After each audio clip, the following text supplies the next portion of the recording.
L'Ascom Confcommercio Isontina ha invitato in riva all'Isonzo i candidati governatori del Friuli Venezia Giulia che hanno risposto alle domande dal pubblico e dagli specialisti del settore. Solo Saverio Galluccio, candidato del Movimento 5 Stelle, non è intervenuto e ha detto che avrebbe risposto per iscritto. Intervista a Gianluca Madriz, presidente Ascom della provincia di Gorizia.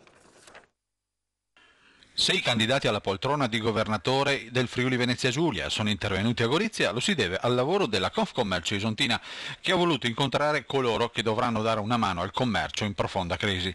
Tranne il candidato grillino Saverio Galluccio, che ha detto di rispondere per iscritto, Serracchiani, Bandelli e Tondo hanno partecipato in date diverse agli incontri in cui l'Ascom ha voluto evidenziare le difficoltà del momento.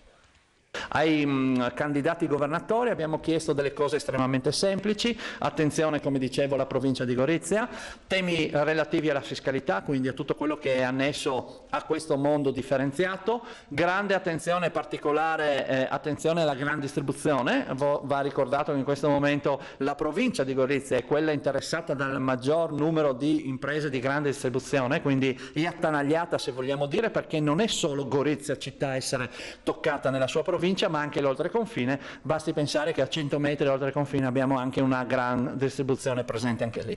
Ma la provincia di Gorizia, la prima cosa di cui ha bisogno, concreta.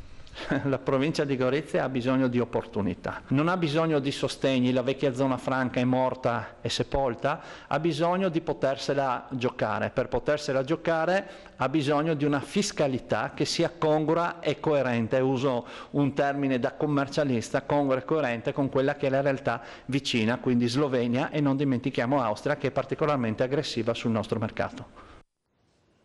Anche il ministro dell'Agricoltura Mario Catania ha visitato gli stand